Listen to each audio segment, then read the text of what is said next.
Sõbrad, tere tulemast minu meigikanalile, suur aitäh vaatamast ja tänase meigi inspiratsiooniks oli siis selline diiva nagu Jennifer Lopez ja nagu te siin näete, siis ma kasutasin hästi palju särapuudrit ja mõned teist kindlasti arvavad, et see on isegi too much ja võib-olla ongi, aga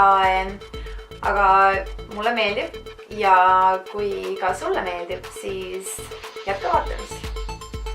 Kannan pooreahendavat primerit piirkondadesse, mis tükivad olema problemaatilised. Võtan jumestuskreemi ja selleks, et ma saaksin õige värvi, pean ma need 2 tooni omavahel kokku segama. Ja käsnaga siis ilusti hoolikalt töötlen jumestuskreemi nähale. Järgmisena modelleerin näo heleda peitekreemiga. Kannan seda silmade alla, et anda näole värske mulje ja ka kohtadesse, mida tahan esile tuua. See aitab näole dimensiooni luua ja rõhutab ilusaid näojooni.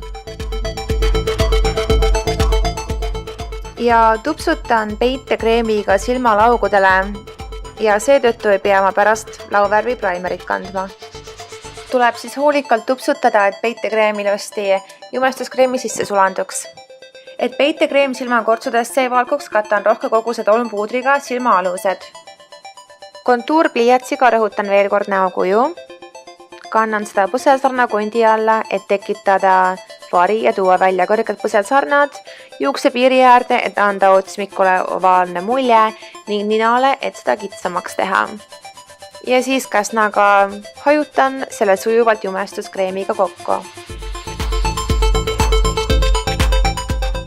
Nina kontuurimisega tuleb olla ettevaatlik, et kui see nihu läheb, siis võite endale kogemata kõvera nina tekitada. Ja nüüd pühin üleliigse tolmpuudri kogu näole laiali. Päiksepuudri ja hajutuspintsliga siis hajutan veel kord nina kontuuringut. Modelleerimispaleti ja sellega siis veel kord toon välja põsesarnad. Kannan seda siis põsesarna kondi alla, et anda selline terav välimus näole. Ja võtan nüüd päiksepuudri ja seda ma kannan siis rohkes koguses, peaaegu et kogu näole, et anda selline päikesest pakatav ilus pruun nahatoon. Vahetasin siis mati päiksepuudri sellise särava, sädeleva päiksepuudri vastu välja, et panna nägu rohkem siis niimoodi nagu päikesest pakatavat särama. Kuna ma tahan, et mu nägu oleks hästi modelleeritud, siis ma kannan tolmpuudrit siis põsesarna alla, et see joon oleks hästi konkreetne. Võtan kreemise särapulga ja kannan seda kohtadesse, kuhu tavaliselt särapuudrit kasutatakse. Ja see saab olema siis särapuudri aluspind, mis aitab säral tugevamalt paista.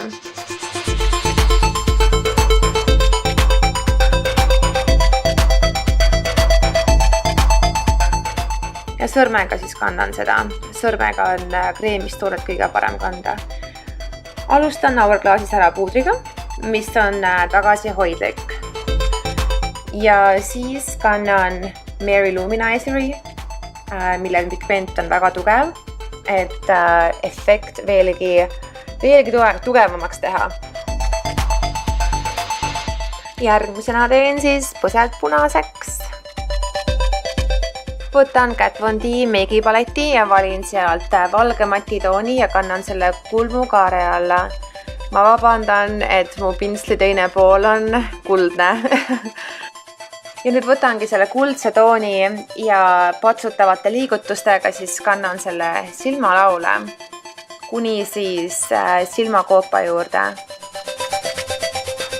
Ja siis hajutuspintsliga hajutan.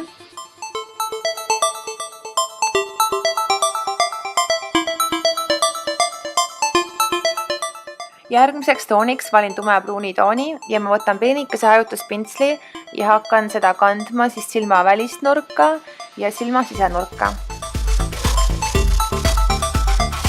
Võtan puhta hajutuspintsli ja hajutan ülemineku sujuvaks. Lapikupintsliga kannan nüüd seda kuldset tooni ka alumisele ripsmepiirile.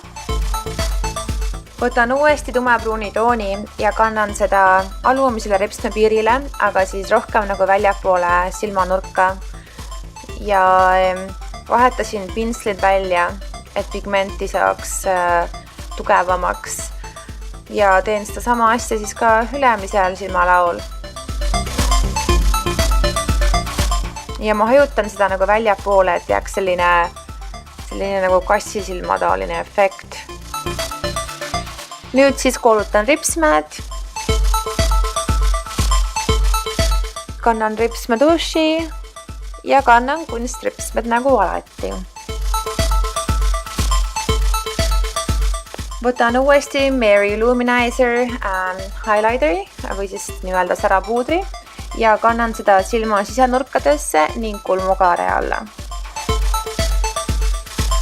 Kuna Jennifer Lopezil on väga omane alati teha selline nude lip, siis teen ka enda huuled heledaks siin, kuna tema oli minu inspireering selle video jaoks.